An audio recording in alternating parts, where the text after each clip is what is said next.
kemudian dari perpus kami Bapak itu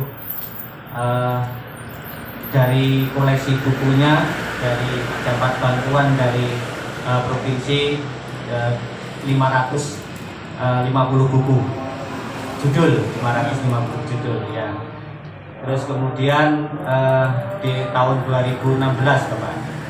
Kemudian di tahun 2021 kemarin dapat bantuan lagi dari Perpusnas, itu ada 350 judul, 700 eksemplar. Ya alhamdulillah dapat lagi. Kemudian diberikan juga mungkin hadiah kali ya, karena juara 3 kan, buku komputer dan sistem aplikasi. Nah tentunya pada kesempatan hari ini seperti yang sudah di Zoom meeting dengan Kementerian Pendidikan kemarin, itu kan perpustakaan berbasis inklusi sosial. Nah, dengan adanya itu kami mendapat bimbingan dari perpustakaan daerah, diberikan sistem aplikasi namanya English Lite.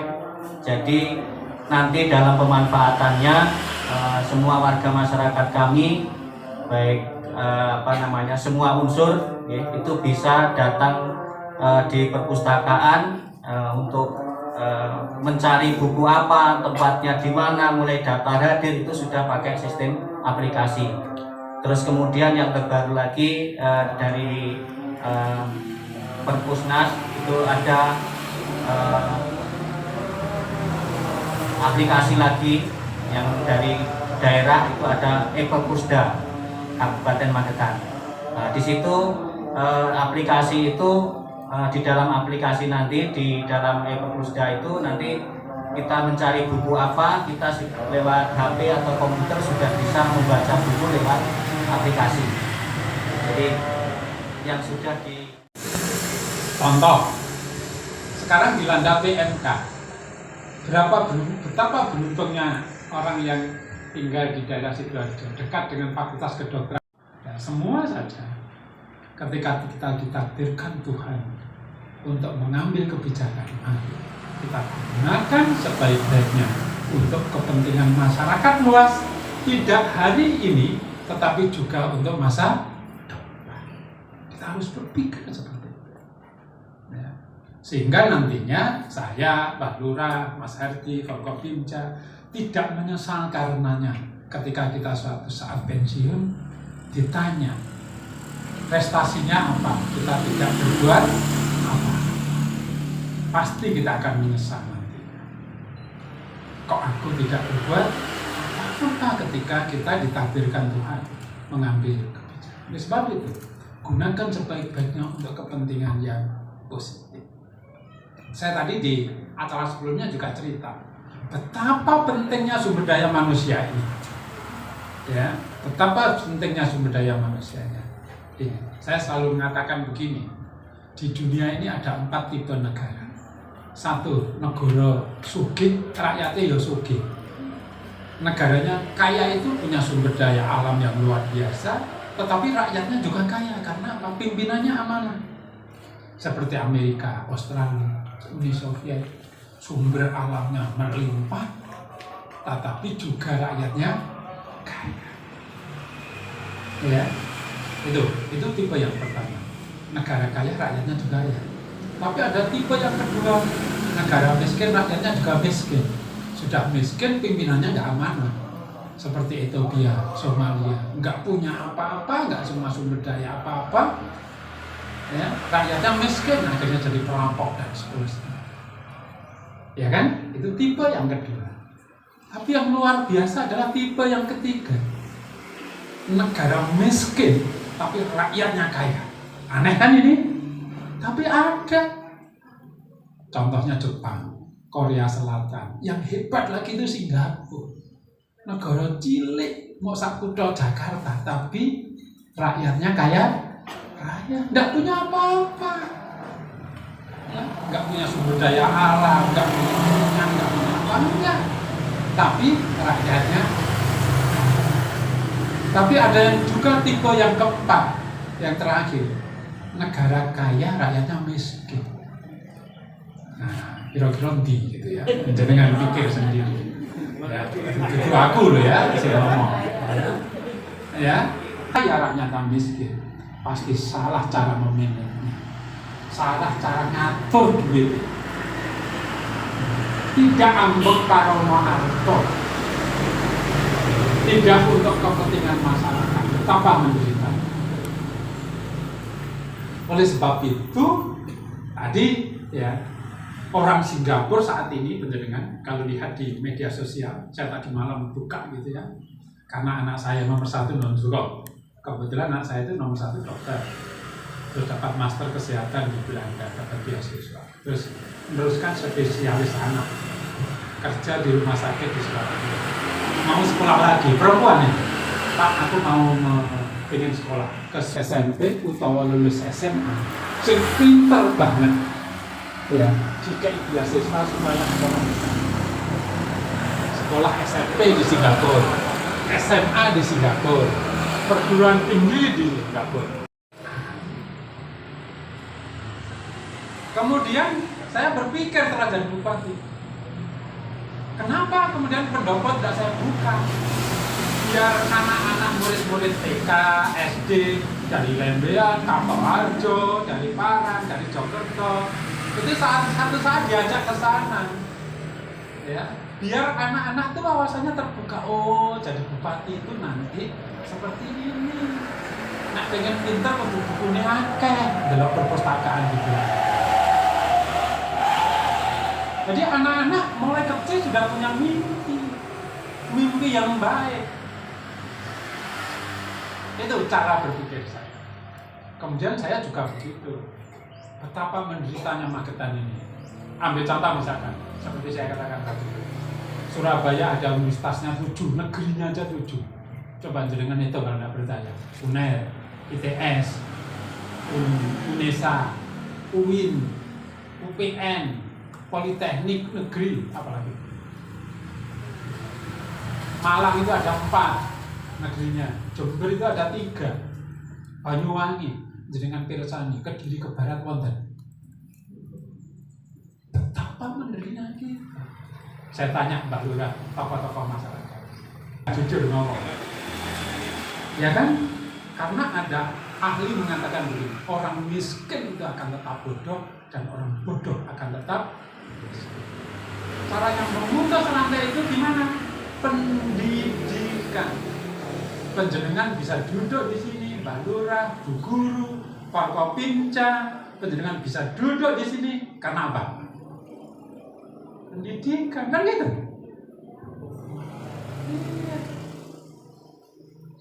Makanya cara berpikir saya mudah, saya nyontoh Jogja. Jogja itu ada visi pimpinannya Hamengkubuwono ke-9 dulu. Seorang raja kalau mau egois, ngapain aku melok NKRI?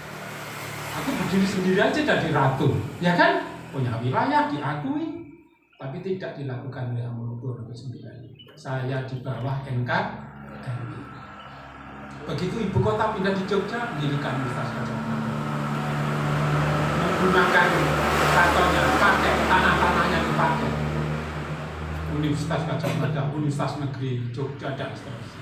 Apa yang terjadi? Sumber daya manusianya bagus, akhirnya predikat baik di Indonesia itu dimiliki oleh Yogyakarta. IPM paling tinggi di Indonesia, daerah yang paling makmur, ya kan? Jenengan nek diajak ke Jogja, Sumrindir mboten. Pasti Sumrindir kan? Iya.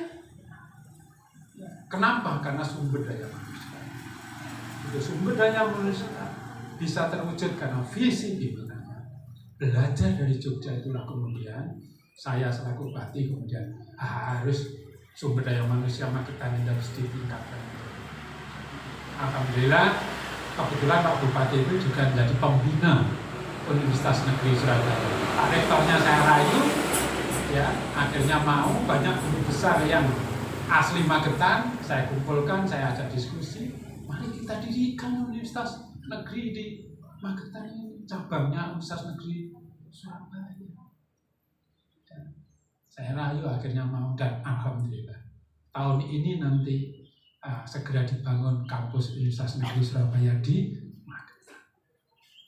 Dan 6 jurusan dibuka tahun ini.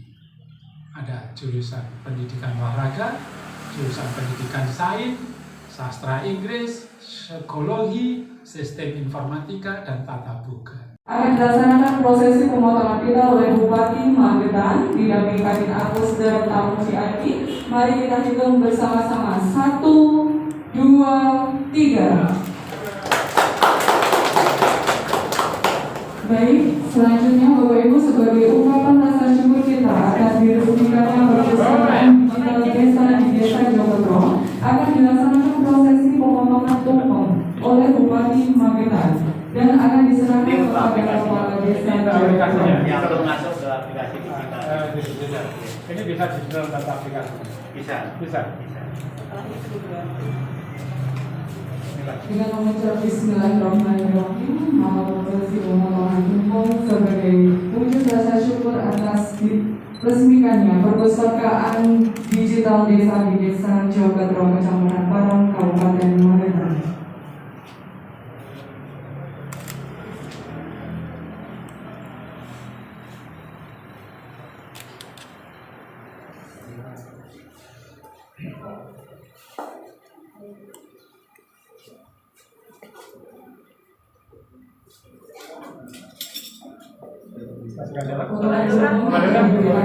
Kepala Desa Jogotro.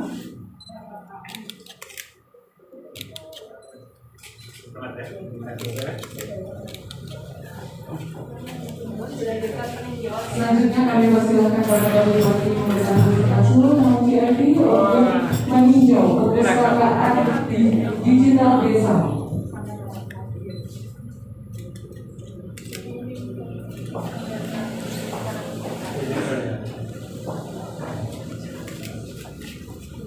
Ini bukunya ya? Iya. Ini anak itu gimana? Oh, sekolah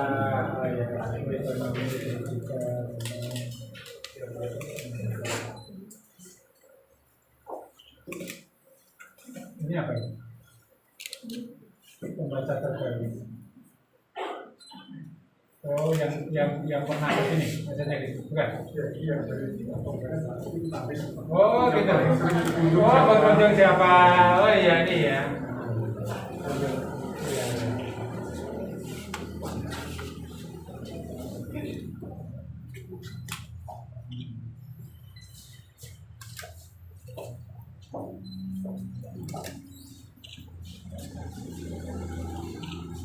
Poligami.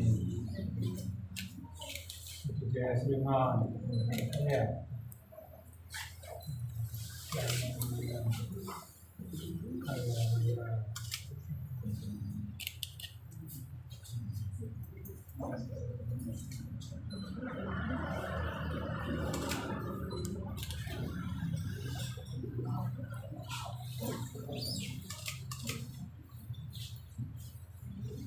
Khasiatnya kulit apel.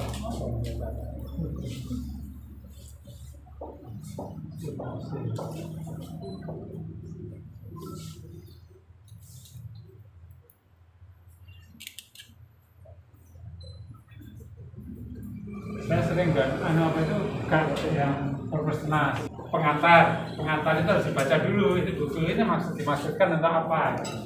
Habis itu baca daftar isinya, yang penting aja apa yang mau.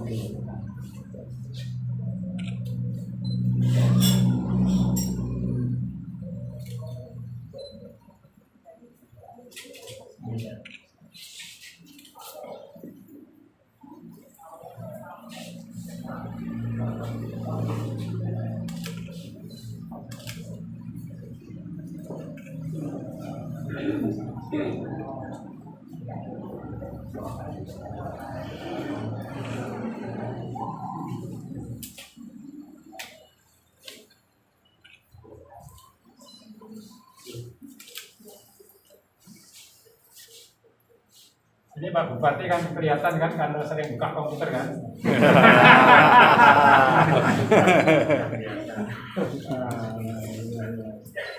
Setiap hari soalnya.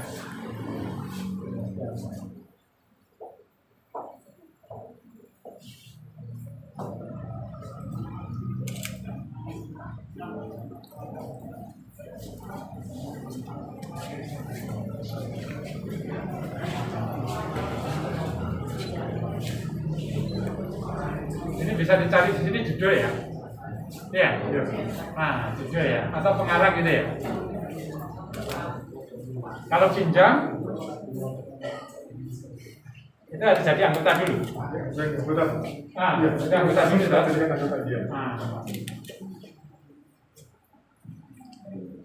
Tapi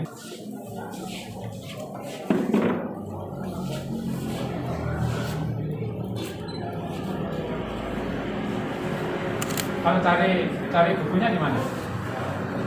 Mohon izin Bapak, kalau untuk ini kan aplikasi untuk pengelolaan. Oh, pengelolaan bukunya ini. Terus menikah baru kita install di sini. Jadi nanti teman-teman dari Joketron buku yang sudah ada bisa kita. Oh, dicari di sini. Oh, nanti belum ya. Ini nanti dimasukkan di sini. Sementara nanti untuk kalau nyari ke sini sudah bisa Bapak. Ini katalognya ya. Katalognya pun. Akhirnya saya share ke kita semua. Wassalamualaikum warahmatullahi wabarakatuh. Dengan banyak sekalian ini.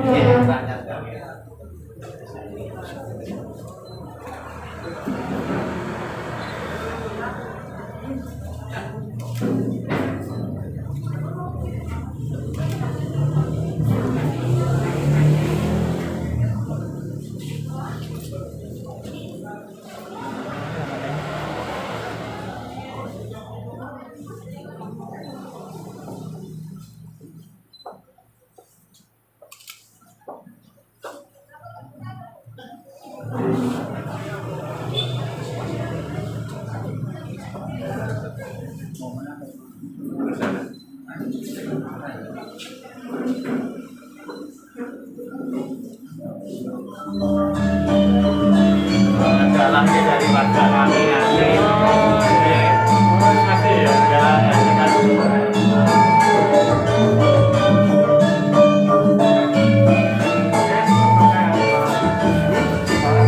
Ini yang lebih dulu Bapak dari.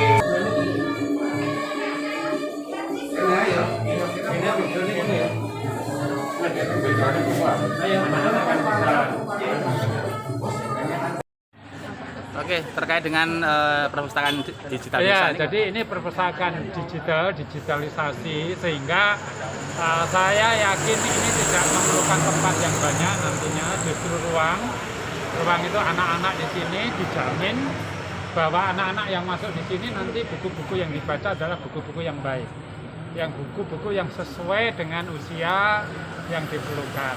Oleh sebab itu tempat-tempat seperti ini harus diperbanyak sehingga nanti anak-anak punya banyak alternatif ya.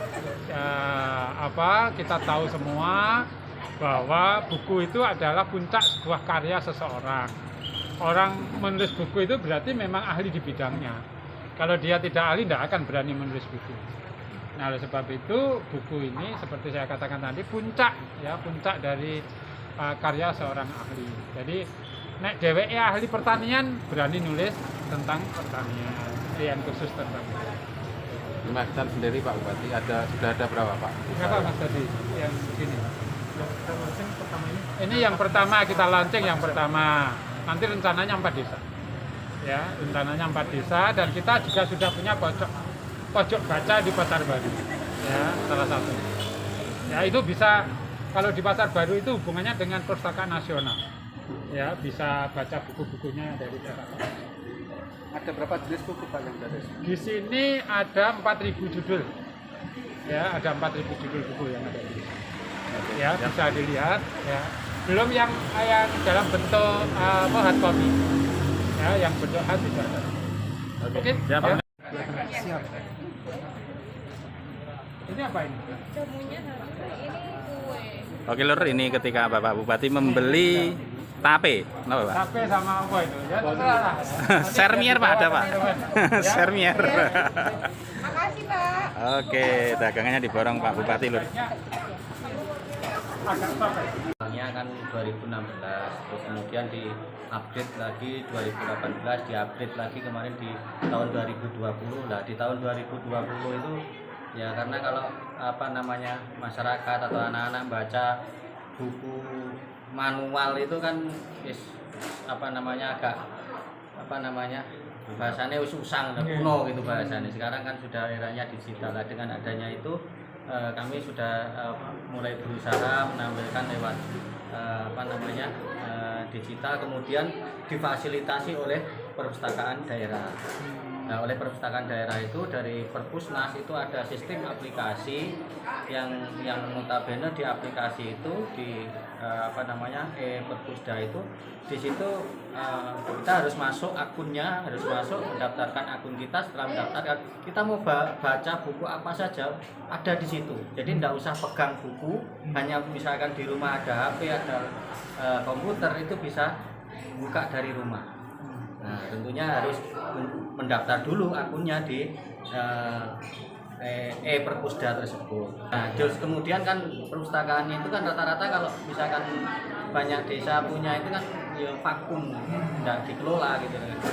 Ya kami sadar bahwa semua sendi kehidupan masyarakat ini kan rumahnya kan tetap perpustakaan ini sebagai sumber ilmu. Kalau misalkan di sekolahan ya tempatnya di sekolah.